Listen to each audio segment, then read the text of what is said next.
নমস্কার, গণশক্তি ডিজিটালে আপনাদের স্বাগত। সদ্য সমাপ্ত বিধানসভা নির্বাচনে নবনির্বাচিত বিধায়করা আজকে বিধানসভায় শপথ নিচ্ছেন। আমরা এখন বিধানসভা চত্বরের সামনে থেকে দাঁড়িয়েই এই লাইভে আপনাদের সাথে মুখোমুখি হয়েছি। পেছনে আমাদের রয়েছে বিধানসভা চত্বর, যেখানে ইতিমধ্যে মুখ্যমন্ত্রী শুভেন্দু অধিকারী সহ বিভিন্ন বিধায়করা ঢুকেছেন, তারা শপথ নিচ্ছেন। প্রথমে মুখ্যমন্ত্রী যখন বিধানসভা চত্বরে প্রবেশ করেন তখন মুখ্যমন্ত্রীকে গার্ড অফ অনার দেওয়া হয়। সেই গার্ড অফ অনারের পর মুখ্যমন্ত্রী বিধানসভায় প্রবেশ করেন এবং সেখানে প্রোটেম স্পিকার তাপস রায় তাকে শপথ বাক্য পাঠ করান। উল্লেখযোগ্য যে বিষয়টা হচ্ছে যে মুখ্যমন্ত্রী বিধানসভায় ঢোকার সময় বিধানসভার সিঁড়িতে দাঁড়িয়ে তিনি মাথা ঠেকান, নমস্কার করেন। ঠিক যেই চিত্র 2014 সালে আমরা লোকসভা ভোটের পরে দেখেছিলাম, যখন লোকসভায় নরেন্দ্র মোদী প্রধানমন্ত্রী হওয়ার পর প্রথম প্রবেশ করছেন তখন তিনি লোকসভায় সিঁড়িতে মাথা ঠেকিয়েছিলেন। কিন্তু উল্লেখযোগ্যভাবে এই যে বিজেপির 13 বছর বা 12 বছরের যে সরকার কেন্দ্রে চলছে, এই লোকসভাতে নরেন্দ্র মোদী যেটা গণতন্ত্রের পীঠস্থান বলেছিলেন, গণতন্ত্রের মন্দিরকে প্রণাম করে যখন তিনি প্রবেশ করেছিলেন, গোটা সংবাদ মাধ্যম, গোটা দেশ জুড়ে তোলপাড় পড়ে গেছিল যে ভারতবর্ষের বুকে প্রথম কোন প্রধানমন্ত্রী যে সংসদকে নমস্কার করে ঢুকছেন। কিন্তু অতীতে দেখা গেছে যে এই নরেন্দ্র মোদী সরকারের আমলেই সংসদে বিরোধীদের কণ্ঠস্বর রোধ করা হয়েছে, বিরোধীদের কথা বলতে দেওয়া হয়নি, বিরোধীদের সাসপেন্ড করা হয়েছে, বিরোধী সাংসদদের তাদেরকে বার করে দেওয়া হয়েছে। আমরা জানি না এই সরকার ভবিষ্যতে কি করবে, কিন্তু যেই দল থেকে শুভেন্দু অধিকারী বিজেপিতে এসছে, সেই দল এত বছর সরকার চালিয়েছে, সেই দল 2011 সালে ক্ষমতায় আসার পর বিধানসভার অভ্যন্তরে বামপন্থী বিধায়কদের ওপরে আক্রমণ নামিয়ে আনেন। গৌরাঙ্গ চ্যাটার্জি, দেবলীনা হেমব্রমের মতন বর্ষিয়ান বিধায়করা, প্রাক্তন মন্ত্রীরা আক্রান্ত হয়েছিলেন। এই বিধানসভা চত্বরই ভাঙচুর করেছিল যখন তৃণমূল কংগ্রেস, তখন সেই তৃণমূলের নেতা ছিলেন শুভেন্দু অধিকারী। আজকে শুভেন্দু অধিকারী বিধানসভায় নমস্কার করে প্রবেশ করলেন ঠিকই, কিন্তু অতি ভবিষ্যতে তিনি বা তার দল বিধানসভার যে গরিমা, গণতন্ত্রের যে গরিমা, গণতন্ত্রের বিরোধীদের যে পরিসর, সেই পরিসর রক্ষা করবে কিনা সেটা সন্দেহ থাকছে। আজকে অন্যান্য বিধায়কদের মতোই মুর্শিদাবাদের ডোমকল থেকে নির্বাচিত সিপিআইএম বিধায়ক মুস্তাফিজুর রহমান রানা, তিনিও প্রবেশ করেছেন, তিনিও আজকে বিধায়ক হিসেবে শপথ নেবেন। একদিকে মুস্তাফিজুর রহমান রানা যেরকম এসছেন, তার সাথে তার হয়ে নির্বাচনে যেই সিপিআইএম কর্মীরা লড়াই করেছেন তৃণমূলের সন্ত্রাসের বিরুদ্ধে, তৃণমূলের পুলিশ প্রশাসনের চাপের মুখে দাঁড়িয়ে যারা ডোমকলে সিপিআইএম কে জয়ী করে এনেছেন, সেই সিপিআইএম কর্মী সমর্থকরাও আজকে এসছেন তাদের প্রাণের বিধায়ক, প্রিয় বিধায়ক মুস্তাফিজুর রহমান রানার শপথের দিন সাক্ষী থাকতে।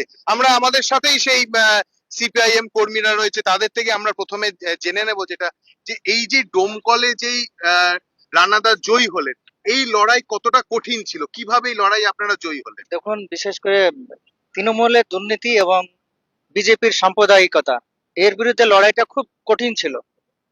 2021 সালে মুস্তাফিজুর রহমান ওই কেন্দ্রে প্রার্থী ছিল, পরাজয় হয়েছিলাম, কিন্তু আমরা প্রত্যেকটা বিষয়ে কি কারণে হারলাম, তৃণমূলের দুর্নীতি এবং বিজেপির যে সাম্প্রদায়িক মানুষ যে জর্জরিত, এই জর্জরিতকে কাটিয়ে কিভাবে আমাদের সিটটাকে কামব্যাক করা যায়, প্রত্যেকটা দিন 365 দিন মুস্তাফিজুর রহমান রানার নেতৃত্বে বুথে বুথে গিয়ে প্রত্যেকটা মানুষের সঙ্গে মিলে তাদের সুবিধা অসুবিধার কথা ভেবে তাদের পাশে থেকে আমরা এই সংগঠনটাকে তৈরি করেছি, তাই এই জয় আমাদের হয়েছে। ডোমকলের মানুষ কতটা প্রত্যাশী?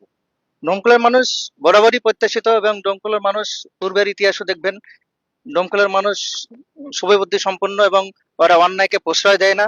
এবং দীর্ঘ 34 বছর ওখানে আমাদের আনিসুর রহমান মিনিস্টার মন্ত্রী ছিলেন, তারপরে তার আগে বারি সাহেব ছিলেন, এবং সর্বোপরি মুস্তাফিজুর রহমান তার নেতৃত্বে গোটা ডোমকুল ব্লকে তথা প্রত্যেকটা বাড়িতে বাড়িতে পৌঁছে গিয়েছে আমাদের মানে কাজকর্ম সমস্ত কিছু। এবং বিশেষ করে মুস্তাফিজুর রহমানের যে একটা চিন্তাধারা, যে আমাদের ডোমকুলের সবচেয়ে বেশি কর্মহীন তারা বাইরের রাজ্যে কাজ করে, কেরলে বিশেষ করে, সেখানে গিয়ে তাদের সঙ্গে দেখা করা এবং তাদের কাছ থেকে একটা ভালো সাড়া পাওয়া গেছে।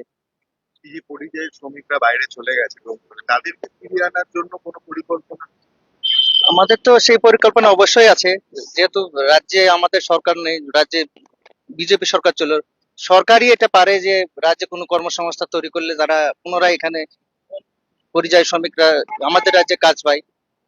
আমরা চেষ্টা করছি বৃহত্তর আন্দোলন করে সমগ্র পশ্চিমবঙ্গ ধরে এই আন্দোলনটা ছড়িয়ে যাবে, পরিযায়ী শ্রমিকদেরকে ঐক্যবদ্ধ করে আমাদের দলের যে নীতি সেই নীতি তাদের মধ্যে ছড়িয়ে দেওয়া এবং পরিযায়ী শ্রমিকদের সংগঠনটাকে আরো ঐক্যবদ্ধ করা।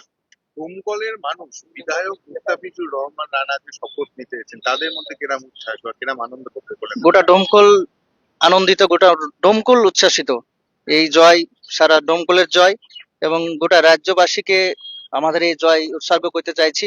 গোটা রাজ্যবাসীর ডোমকল না, সারা পশ্চিমবঙ্গের লোক আমাদের ডোমকলের যে কাজকর্ম দেখে যে গোটা রাজ্যে যে এইভাবে ফিরতে হয়, গোটা রাজ্যবাসী ডোমকলকে দেখে একটা শিক্ষা পাক, এটাই আমরা চাইছি।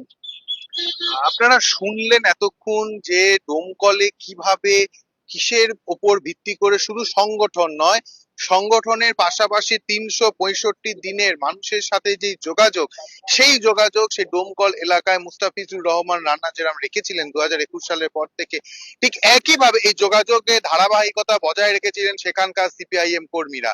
আর সেই যোগাযোগ মানুষের সাথে ওঠা বসা, মানুষের মধ্যে মিশে যাওয়া এবং সর্বোপরি মানুষের কথা শোনা এবং মানুষের কথা শুনে নিজেদের নির্বাচনী রণকৌশল বা রাজনৈতিক রণকৌশল তৈরি করা, এর ফলস্বরূপ ডোমকল থেকে জয়ী হয়েছে সিপিআইএম, এমনটাই বলছেন ডোমকলের সাধারণ মানুষ।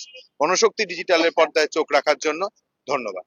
এই ভিডিওটিকে লাইক করুন, আপনার গুরুত্বপূর্ণ মতামত কমেন্টের মাধ্যমে আমাদের জানান এবং আমাদের চ্যানেলের ভিডিও সবার আগে দেখার জন্য ইউটিউবে গণশক্তিকে সাবস্ক্রাইব করুন, ফেসবুকে ফলো করুন এবং শেয়ার করুন আপনার পরিচিতদের মধ্যে।